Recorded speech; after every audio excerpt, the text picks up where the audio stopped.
I'm Bill Stevenson, the news director for iFiber One News.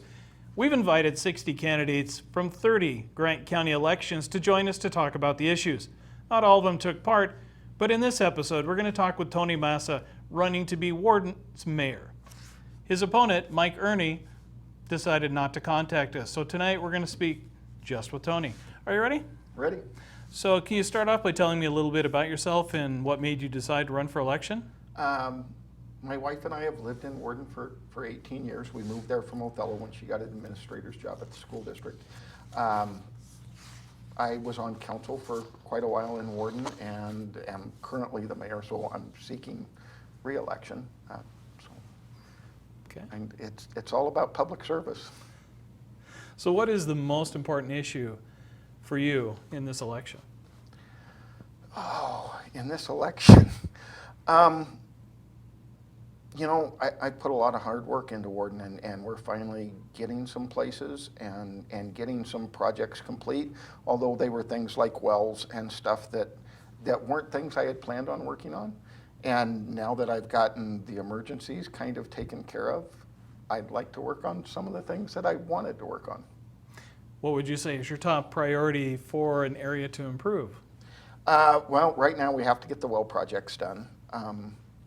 And that's really important. It protects our jobs.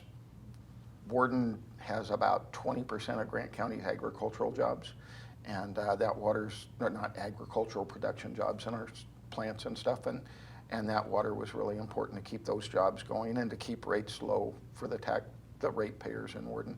So I'd like to get that finished up, and really I'd like to start working on streets and sidewalks and making Warden a little more walkable, not because, I mean, walking is great for fitness, but if you look at the economics of our town, a lot of people walk because that's their mode of transportation, and getting some of that done and would be nice, and always working on parks, and like our Parks and Rec program, we partnered with the school district a little bit this year, and that's increased our participation and getting the town just to look a little better. But when you're chasing dire economic needs, you have to have your priorities. And water and sewer have been those priorities for the last 4 years. Okay. What would you say are your experiences that will help you if you're elected? I've been mayor for 4 years. I've been working hard for Warden.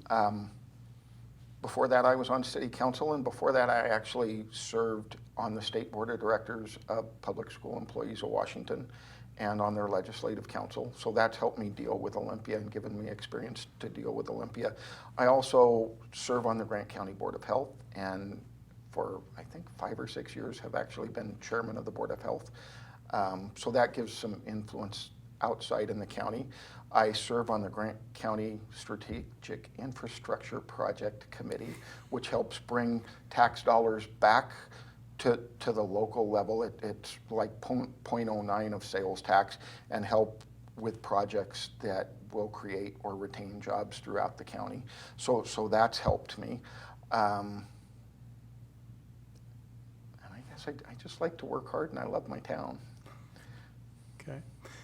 So now, this question is a little important to us as a news service, but I like to ask it of all candidates elected to office, and that is, what do you feel is the importance of open government? I think it's really important. You know, some people would say, well, you're running the mayor to be boss of Warden. Well, and that's not it. I mean, I'm the lowest guy in Warden. I'm the public servant. Everybody is my boss, and knowing what your government is doing for you or not doing for you, and being able to petition your government for change is the most important function of government. We're here to serve the people that we represent. So when you consider people living in a town the size of Warden, what do you think the role of city government should be? Well, one, to meet certain basic needs, you know, to make sure their water flows and their sewer flows, and to give them some, do the things they can't do for themselves, give them some nice parks if you can, to make them safe and secure in their homes and in their livelihoods. Certainly economic development of that community and helping that community grow and prosper. And you know, for a long time, Warden was kind of stagnant, and we've made some growth there. It's not great growth because Warden's not Moses Lake, and people would probably laugh, but as I was running for office the first time, I looked back and we had built, you know, 4 new homes. And that was incredible to me because when Jill and I moved to Warden 18 years ago, there really hadn't been any homes built. And suddenly in 2 years, we built about 4 new homes. Well, in this last 4 years, there have been 6 new homes built, and 1 just got actually permitted yesterday. So that's, you know, while that's not great for Moses Lake, it's a 50% growth for Warden. We've brought 2 new businesses, 2 new commercial businesses in the canola plant, and are now building a Cenex plant. One of the roles of government certainly was to help those businesses come to town and to try to find economic development money to help them and to get jobs in our community. We're by far not a rich community, and the folks in my town don't make a whole lot of money. I think the median income's about $33,000 a year. So any jobs I can get into town for those folks helps, and any tax base helps. You know, towns like Warden have to go find money to do something for their people. It's not like we have a pot of money. You know, I have to go chase money. To build our sewer plant that was mandated, I chased down almost a little over $6 million in a budget proviso and some other stuff that the ratepayers didn't have to pay back. For our 2 new wells that we're drilling, I managed to raise through a budget proviso and some SIP funds and another grant. We've raised just about $50,000 short of $3 million. When you add all of that up, we have about 800 hookups. That's over $11,000 per family or per business that they don't have to pay back. That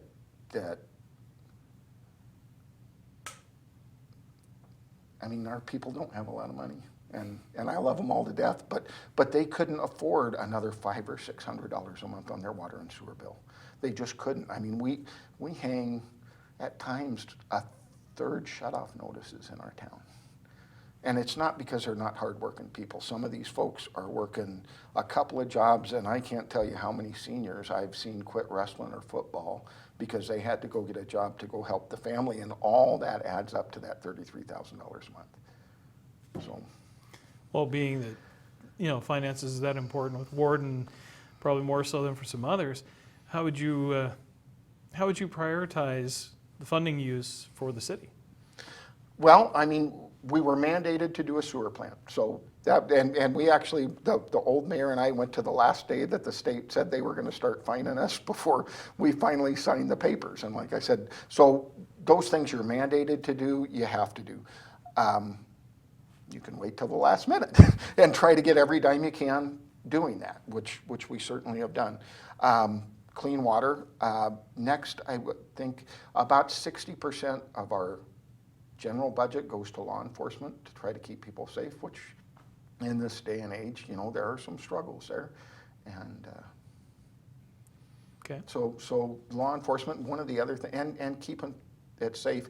When I came into office the first time, we had some snowplows that really shouldn't have been on the road. So we managed, now we have to be frugal. We bought some used snowplows that are safe and dump trucks that are safe. We had a street sweeper that really didn't work. And we were frugal and bought one on an auction surplus from Moses Lake. I don't have as many streets to sweep, so that saved us some money. We were looking at police cars, and we were buying used police cars with 80 or 90,000 miles on them and putting a ton of money into them. And we managed to find a few grants to get newer cars, and that's helped quite a bit. One of the big struggles right now is training law enforcement officers. you know, in keeping and retaining law enforcement officers when you're in a small town. One of the things we've done is to try to go local. We've started a heavier reserve program. The last guy we hired was a reserve and is a homegrown warden kid. And the most recent hire we've had is a local warden kid, a wrestler. I'm fond of wrestling. All my kids have wrestled. And he'll be going to the academy, and hopefully those will be people that stay. A revolving door in law enforcement for small communities just wipes you out. I have 4 working officers. If 2 of those people leave, which has been the habit about every 3 years, that creates an 18-month hole in your cycle where you're paying guys to be trained and they're not on the street, so then you're paying the other guys overtime. So if we can stop that revolving door in law enforcement, I think that's a good budget priority. And one of the other things we're looking to do to solve that problem is the officers are really interested in starting an explorer post for law enforcement.